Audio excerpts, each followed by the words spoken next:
What's going on, everybody? Another YouTube video. This video is a request from somebody in the comments, Josh Ryan.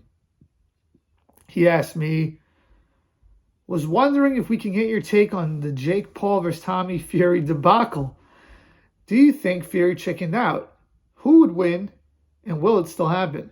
All right, that's a great question. I appreciate your feedback, Josh. First off, let's rewind it a few steps. Jake Paul, he fought Tyrone Woodley the first time, and he beat Tyrone Woodley. On the undercard of that fight, and I think it was that fight, let me just check that up to make sure, was Tommy Fury versus Anthony Taylor. So that was obvious, just the way boxing goes, is that if you have someone on the undercard of the main event fighter, what they like to do a lot is if both fighters win, then that undercard fighter fights the main event fighter. Obviously, if they're in the same weight class and everything.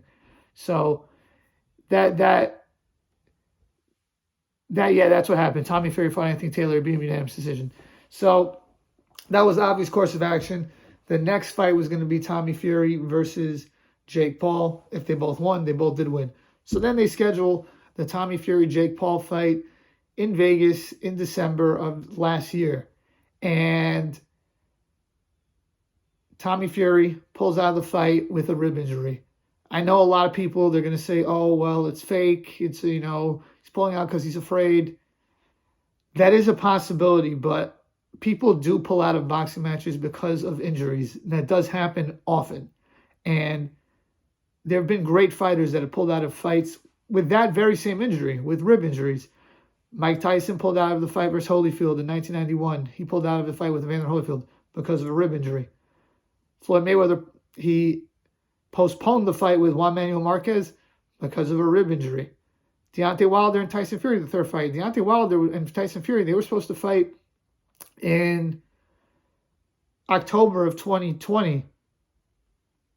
Deontay Wilder had a rib injury. So people suffer injuries in camp. So I generally give the benefit of the doubt to people with injuries, and I think that that's reasonable. But the thing is this. The Furies are very shady people, and they've done a lot of questionable things. And Tyson Fury, he pulled out of that fight with Klitschko twice. He postponed it. The first time he postponed it because of injury. Then the second time, he's like, I'm not mentally fit for this. And that's why Klitschko didn't fight for so long after the Fury fight and then to the Joshua fight. Klitschko was actually supposed to fight Joshua in December of 2016, but Vladimir Klitschko got injured, so they postponed it to April of 2017. The point is, people get injured in boxing, so I'm going to believe Tommy Fury on that. I know he, isn't such a real pro boxer, but neither is Jake Paul, so that's, I think, why people are kind of like, did he really get injured? He's afraid of losing. But to me, I'm going to believe him. Then we go to this past year where he was supposed to fight him again in the summertime. I forgot what month. I think it was in August. And this time he couldn't do the fight, he said, because he couldn't get into the United States of America. That's a fact. I mean, from what I've read and heard, the Furies aren't allowed into America. So I don't know. I mean, they're not allowed because of their affiliation. We know that whole situation. So the point is, I'm going to believe him that he wasn't able to make it into America. I don't think Tommy Fury ducked Jake Paul. I don't think that happened. I think that both of them were legitimate. Are the Furies shady? Yes.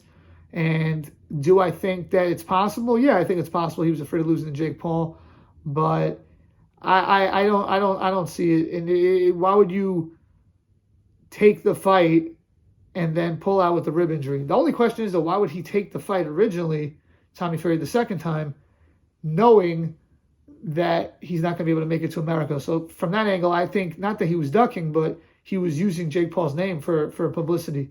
That's my opinion on it. As far as who do I think would win the fight? That was your next question. So it's actually interesting because to me, last year when they were supposed to fight, even a few months ago, Tommy Fury I think was the betting favorite, and I think people put a lot of stock into the Fury name. But what a lot of people don't realize is that Tommy Fury is the same thing as Jake Paul. He's another Jake Paul. He's a reality star, did not have an amateur career like Jake Paul, and he's more famous for something that does not have to do with boxing. He took his fame from Love Island and from being Tyson Fury's brother, and used that to gain success as a fighter. From a popularity standpoint. So did Jake Paul. So to me, Jake Paul's fighting someone who's at his level, and to me, this is the most fair fight you can make because they're both relatively similar in experience. They're both famous for stuff that doesn't have to do with boxing, and they're both in similar age range, right? Similar size and age range. So to me, fighting old MMA fighters is not as fair as this. So I think that the fight would be a great fight. I would pick Jake Paul to win. I think Jake Paul is a lot more battle tested. I think Jake Paul has shown he has a lot more power. And from what I understand, I don't think Tommy Fury has ever fought more than a 4-round fight. So, Jake Paul's been in there 8 rounds with Woodley and 8 rounds with Silva. And I don't know if this is true or not, but I don't think Tommy Fury's ever headlined a fight. I don't think he's ever headlined the show. So, from an experience standpoint, Jake Paul has him. And there is something to that because Jake Paul, he knows what it's like to be the main event in front of 20,000 people. Tommy Fury doesn't, and I don't know if he's ready for that moment. So I lean towards Jake Paul in that fight.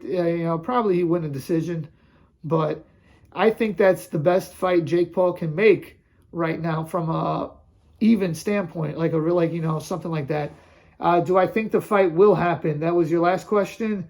I think it does happen because I think the problem is that Jake Paul does not have that many people that he can fight. And this whole thing of him fighting retired MMA fighters is getting old. I think that if he cannot get a Nate Diaz fight or something like that, I think he would fight Tommy Fury next in the UK. I think it would be a big money fight. And I think that is what will happen because the problem with Jake Paul is that he's such a popular fighter and he wants to always do it on pay-per-view and make big money, but he can't fight anyone that's really that great because he's not that good. So this is a perfect opponent, someone who's famous, but someone who's also not that good. Similar experience. I think that the fight does happen next year. And I think it's a good fight, and I think Jake Paul will win it. So that's the answer to your questions, Josh Ryan. Appreciate your comment.